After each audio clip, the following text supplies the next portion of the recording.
안녕하세요. 김태훈의 현명한 투자자 방송 시작하겠습니다. 본 영상에서 다루는 내용은 투자 권유가 아니며 각개인의 투자 판단에 대한 책임을 지지 않습니다. 별도 SNS 채널 가입을 유도하거나 투자 권유 및 유료 리딩 서비스로 홍보하는 불법 사칭 계정에 유의하시기 바랍니다. 자, 오늘은 한화그룹의 지주회사인 주식회사 한화에 대해서 좀 알아보겠습니다. 이 회사는 지주회사라는 말처럼 한화그룹의 모든 그 기업을 지배하는 가장 정점에 있는 회사입니다. 그렇기 때문에 한화그룹의 경영권 승계를 하기 위해서는 이 지주회사 한화의 경영권을 차지해야 되는 것이죠. 아직까지 이 지주회사 한화의 최대주는 단일 최대주는 김승현 회장이었습니다. 그렇기 때문에 이 한화의 이 지분을 어떻게 자식들에게 물려줄 것인지 이에 대해서 말들이 많았고, 또 그에 따라서 뭐 한화에너지가 지금 현재 그 한화그룹의 2대 주주였는데, 그 한화에너지는 바로 아들 삼형제가 100% 지분을 갖고 있는 회사입니다. 그러다 보니 이 아들 삼형제가 한화그룹을 3분에서 가져갈 때, 즉 계열 분리를 할 때 이 지주회사 한화 이 지분도 일정 부분 역할을 할 것으로 여겨지고 있었습니다. 그러기 위해서는 김승현 회장이 갖고 있는 지분을 자식들이 이제 물려받고 그에 따른 뭐 세금도 내야 되는 것이죠. 뭐 한화그룹이 재계순위가 거의 한 5, 6위 정도 급이기 때문에 이 요즘 추세대로라면 상속세가 꽤 나올 것으로 예상되고 있습니다. 그리고 최근 들어서 한화그룹 계열사들이 주가가 많이 올랐기 때문에 그 지분의 가치를 평가해서 납부한다면 꽤 큰 돈을 내야 될 걸로 알려졌었죠. 하지만 지금 이 한화그룹의 각 계열사별로 수익을 보면 건설업과 화학제조가 약세를 나타내는 걸 볼 수가 있습니다. 특히나 이제 건설업 같은 경우도 굉장히 좀 그 최근 들어서는 개선됐다고는 하지만 여전히 그 부동산 PF라는 위기가 있기 때문에 그 폭탄이 터지면 어떻게 될지 모르는 그런 상황이기도 하죠. 그리고 연결 포괄손익계산서를 보게 되면 매출 외형도 안정적으로 성장하는 모습을 보여주고 있고, 영업이익도 안정화되어 있고, 단기 순이익도 안정적인 모습을 보여주고 있는, 그러니까 실적 면에서는 한화그룹이 경영권 승계를 하기에 가장 좋은 타이밍이라는 걸 알려주고 있습니다.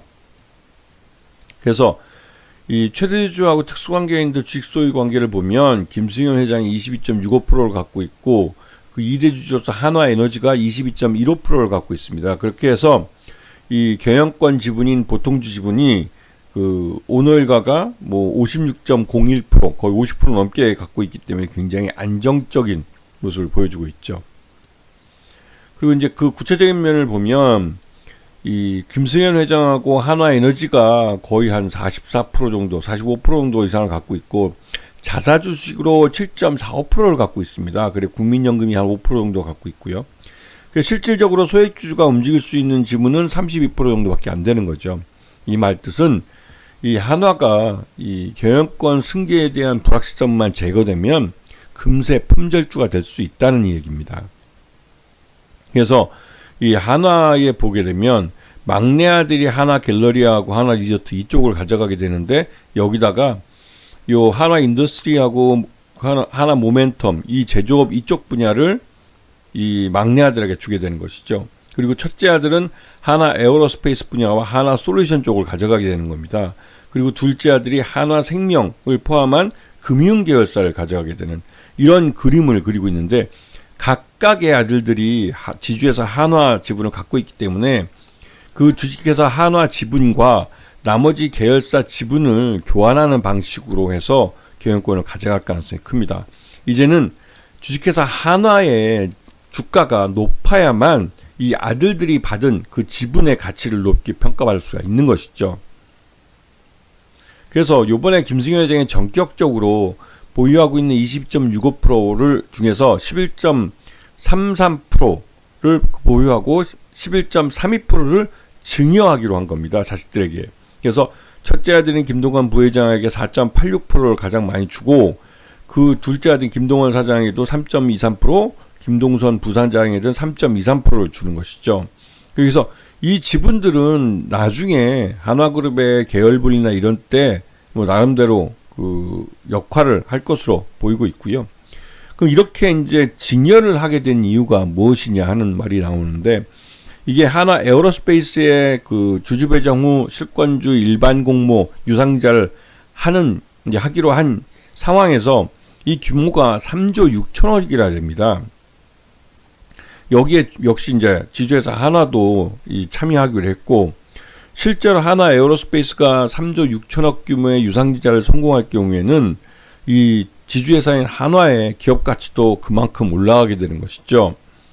그렇게 되면 이 유상증자 성공 전과 성공 후에 주식회사 한화뿐만 아니라 한화 에어로스페이스의 기업 가치도 크게 변동이 되기 때문에 이 말 그대로 지금이 자식들에게 이 증여를 하기에는 뭐 적절한 타이밍이라고 할 수가 있는 것이죠.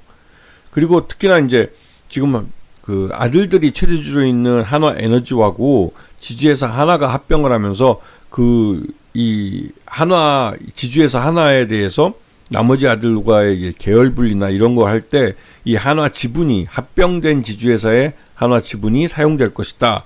이러한 말들이 계속 나왔고, 그렇게 하기 위해서는 주식회사 한화의 지분을 가치를 떨어뜨리고 한화에너지의 기업 가치를 올리는 쪽으로 해서 이 합병 비율에 있어서 오너 일가가 많이 가져가도록 할 것이다 라고 했는데, 이미 지주회사 한화에 대한 지분율이 자식들이 많아지면서 그럴 필요가 없어진 것이죠. 그래서 이러한 한화에너지와 지주회사 한화의 합병이 일단은 잠잠해졌습니다. 그리고 이제는 지주회사 한화 주가가 높아야만 오너 일가에게 유리할 수 있는 상황이 벌어진 것이죠. 이거는 김승현 회장이 살아있을 때, 즉 증여가 가능할 때 이루어지는 것으로, 이제는 한화의 지금 그러니까 주가의 할인 요인이 사라지게 됐다는 사실을 말해주고 있습니다. 그래서 이런 부분을 잘 보셔야 되고, 요번 증여를 통해서 김동관 부회장은 증여세 약 2218억 원을 내야 되는데요. 근데 2218억 원을 내고 말 그대로 지주회사 한화의 경영권을 가져갈 수가 있다면 그럼 나쁘지 않은 비용이죠. 굉장히 많은 돈을 절세한 거라고 볼 수가 있는데, 왜냐면 최근 상속세를 낸 이재용 회장이나 또 이 LG그룹의 회장이나 거의 한 1조 원 이상, 무슨 이재용 회장은 10조 원, 일가가 한 10조 원 정도를 상속세를 냈고, 그다음에 LG 같은 경우도 한 1조 원 가까이 그러니까 상속세를 냈습니다. 거기에 비해서 김동관 부회장은 증여세라고 한 2218억 정도 낸 걸 갖고 지주회사 한화의 최대주가 될 수 있는 가능성을 높였기 때문에 나중에도 김승현 회장이 돌아가실 때 상속이 이루어진다 할지라도 김동관 부회장이 부담해야 될 상속세는 훨씬 적어질 수가 있는 것이죠. 그리고 뭐 한화 에어로스페이스의 유상증자가 성공하게 되면 한화 에어로스페이스에 3조 6천억이라는 현금이 들어오기 때문에 하나그룹 전체적으로도 한화 에어로스페이스의 사업이나 이런 것들이 보다 좀 안정적으로 성장할 수 있기 때문에 나름대로 한화그룹 전체의 이 가치가 올라가는, 그래서 지주회사 한화의 가치가 올라가는 결과가 나올 수가 있습니다. 그래서 이런 부분을 좀 잘 봐주셔야 될 것 같고요. 그래서 이번에 이제 아까 말씀드린 한화 에어로스페이스의 유상증자, 이게 이제 주주 배정 후 실권주 일반 공모 유상증자이기 때문에 최대한 주주들이 많이 유상증자에 참여하게 하고 나머지 지분에 있어서 일반 공모가 적어지면 주당 가치의 희석도 그만큼 줄어들 수가 있는 것이죠. 자, 그래서 지금 보시게 되면 이 지주회사 한화에 대해서는 국내 기관 투자자들이 계속 팔다가 최근 들어서 어저께 이제 31일 날 좀 사들였고, 외국인 투자자들은 그동안 계속 사들이다가 일부 좀 차익 실현하는 모습입니다. 지금 지주회사 한화는 최근 들어서 주가가 많이 급등을 했는데요. 이게 이제 3만원대에 머물다가 이게 졸지한 5만원까지 급등을 하기도 했습니다. 근데 실제로 이 지주회사 한화의 기업 가치는 11만원이 넘습니다. 그런데도 이게 불구하고 이게 지금 4만원, 5만원대까지, 예전에는 3만원대까지 저평가된 것은 여전히 경영권 승계에 대한 불확실성이 높았기 때문이죠. 예전부터 말씀드렸지만 재벌 오너 일가의 경영권 승계 과정에는 주식을 사는 게 아니라고 말씀드렸습니다. 그리고 지금 한화 같은 경우는 김승현 회장의 경영권 지분이 자식들에게 증여가 되면서 내려가면서 이제는 지주회사 한화의 주가가 쌀 이유가 사라진 것이죠. 이런 부분을 잘 보시면서 이 재벌 오너 일가의 경영권 승계가 끝난 이후에는 주가가 쌀 이유가 사라져버리기 때문에 그 종목의 지주회사 같은 경우도 대부분 다 이제 주가가 그 기업 가치를 반영하는 쪽으로 흘러가는 경우가 많습니다. 이런 부분을 잘 봐주셔야 되는 것이죠. 아시겠죠? 자, 오늘 방송 여기서 마치겠습니다. 감사합니다.